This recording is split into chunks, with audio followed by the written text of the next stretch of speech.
CM Revanth Reddy గారు SC వర్గీకరణ చేయకుండానే ఉద్యోగాలు ఎందుకు భర్తీ చేస్తున్నారు? నిజంగా ఎవరన్నా ఉంటే సూటిగా అడగాల్సిన ప్రశ్న ఆయన. నిజంగా నీలాంటి తమ్ములు, నిజంగా మీడియా సోదరులు సోదరిమణులు ఉంటే సూటిగా అడగాల్సిన ప్రశ్న ఆయన. అందరికంటే ముందు అసెంబ్లీలో స్పందించింది ఆయనేనని చెప్పి గొప్పలు చెప్పుకుంటుండు కదా. మరి అందరికంటే ముందు మాట ఎందుకు తప్పితిండు?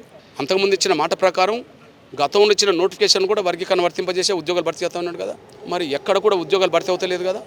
బయట రాష్ట్రంలో అక్కడ కూడా కమిషన్లు వచ్చినాయి, కమిషన్ నివేదికలు అక్కడ రాబోతున్నాయి. ఇక్కడ కమిషన్ నివేదిక వచ్చింది, మీరు సబ్ కమిటీ ఆమోదించింది, క్యాబినెట్ ఆమోదించింది, అసెంబ్లీ ఆమోదించింది, మళ్ళీ క్యాబినెట్ మళ్ళీ మొన్న ఆమోదించింది, చట్టం రాబోతుంది, అసెంబ్లీ సమావేశాలు మీరే చెప్తున్నారు. మరి దీనికి విరుద్ధంగా ఈ వారం రోజుల్లోనే ఇన్ని పోటీ పరీక్షలకు సంబంధించిన ఫలితాలు రేపటి నుంచి ఎందుకు ప్రకటించబోతున్నాయి? రేపు ఒకటి ఉన్నది, ఎల్లుండి ఉన్నది, 14 ఉన్నది, 17 ఉన్నది, 19 ఉన్నది. అంటే ఒక వారం 10 రోజుల్లోపే ఇన్ని డిపార్ట్మెంట్లో పోటీ పరీక్షల ఫలితాలు ఎప్పుడైనా ప్రకటించబడ్డాయా? నాకు తెలిసి గత తెలంగాణ ప్రభుత్వంలో అన్నీ ఒకేసారి ప్రకటించబడలే. అంతకుముందు ఉమ్మడి ఆంధ్రప్రదేశ్లో ప్రకటించబడలే. ఇంత ఆగమేఘాల మీద అంత ముందుకెళ్లాల్సిన అవసరం ఎందుకు వస్తుంది అంటే, అవును వర్గీకరణ చట్టం వాళ్ళ చేతిలో పెడదాం, ఈ చట్టం రాకముందు ఉద్యోగాలన్నీ మా చేతిలో పెట్టాలని చెప్పి మాలలు తీసుకొచ్చిన ఒత్తిడికి కాంగ్రెస్ పార్టీలో మాలల పలుకుబడికి తలొగ్గి రేవంత్ రెడ్డి గారు ఇచ్చిన మాట నిలబెట్టకుండా మాదిగలకు ద్రోహం చేస్తున్నాడు. మాలలో ఒత్తిడి ఉందంటున్నారు వర్గీకరణ మీద, మరి మాదిగల మీద ఎందుకు చూపిస్తలేడు వర్గీకరణ ఏదో? నాకు తెలిసి ముఖ్యంగా కాంగ్రెస్ పార్టీ మొదటి నుంచి దళితుల్లో మాదిగల పట్ల చిన్న చూపు, ఎక్కడనో నిర్లక్ష్యం, వాళ్ళకు ప్రాధాన్యత ఇచ్చే విషయంలో మాలలతో పోల్చుకుంటే చాలా చాలా తక్కువ కనిపిస్తుంటుంది. అది సంజీవ కాలం నుంచి మొదలుకుంటే, దామోదర సంజీవ కాలం నుంచి మొదలుకుంటే వెంకటస్వామి కాలం వరకు, లేదా మల్లు అనంతరం కాలం వరకు, ఇప్పుడు మళ్ళీ వెంకటస్వామి కుటుంబం వరకు, మల్లు కుటుంబం వరకు అది సాక్ష్యంగా కనిపిస్తుంటుంది. సేమ్ టైం ఇప్పుడు కాంగ్రెస్ పార్టీ జాతీయ అధ్యక్షుడే మల్లికార్జున ఖర్గే అనేటైన కూడా కర్ణాటక మాల. అక్కడ సిడబ్ల్యూసీలో చక్రం తిప్పుతున్నది కొప్పుల రాజు మాల. ఇక్కడ డిప్యూటీ సీఎంగా ఉన్నది మాల.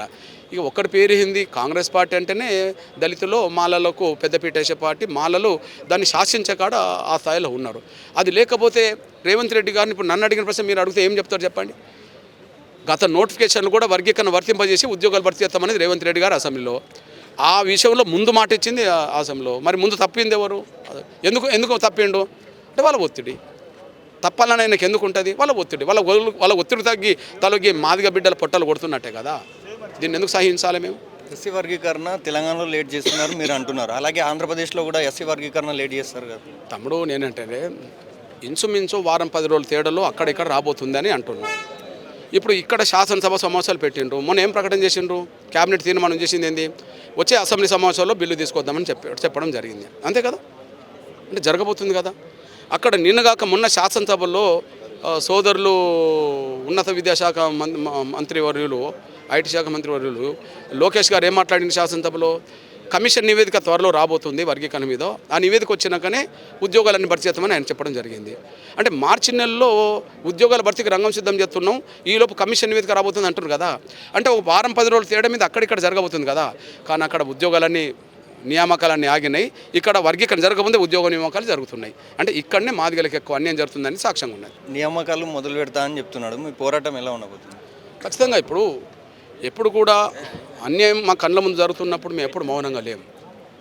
వాదన చేసే కాడ వాదన చేశాం, వినిపించే కాడ వినిపించాం, డెమోక్రట్గా పోరాటం చేసే కాడ మేము పోరాటం చేస్తూనే ఉన్నాం. అందువల్ల ఈ రోజు నుంచి అన్ని జిల్లా కేంద్రాల్లో ఎంఆర్పిఎస్ అనుబంధ విభాగాలన్నీ నిరవధిక దీక్షలో కూర్చుంటారు. అది చట్టం వచ్చేంత వరకు, అసెంబ్లీ సమావేశాలు పూర్తయ్యేంత వరకు ఆ దీక్షలు జిల్లా మండల కేంద్రాల్లో జరుగుతాయి. దీంట్లో మాదిగ అన్ని సంఘాలకు సంబంధించిన మాదిగలే కాకుండా అన్ని రాజకీయ పార్టీలకు సంబంధించిన ప్రజల్ని కూడా అందులో పాల్గొనమని కోరుతున్నాం. అదే సమయంలో వర్గీకరణ కోరే దళిత కులాలన్నీ కూడా అందులో పాల్గొనాలని మేము కోరుతున్నాం. దీంతోపాటు వర్గీకరణకు మద్దతుకు ఇచ్చిన అన్ని రాజకీయ పార్టీలు, ప్రజా సంఘాలు, కుల సంఘాలు కూడా ఈ వర్గీకరణ ఉద్యోగంలో భాగస్వామ్యం కావాలని మేము కోరుతున్నాం. ఇక విద్యార్థుల కాడికి వచ్చినప్పటికీ అన్ని విద్యార్థులు ప్రత్యేకంగా యూనివర్సిటీలలో ఈ దీక్షలు కొనసాగిస్తారు. యూనివర్సిటీలు లేని జిల్లాలో ఒక ప్రధాన విద్యా సంస్థ ఉన్న చోట, కేంద్రంలో ప్రధాన విద్యా సంస్థ ఉన్న చోటను కేంద్రం చేసుకొని మా దీక్షలు కొనసాగుతాయి. ఏదేమైనా ఈ రోజు నుంచి మొదలై మా నిరవధిక దీక్షలు నిరవధికంగా చట్టం అమల్లోకి వచ్చేంత వరకు పోరాటం కొనసాగుతుంది.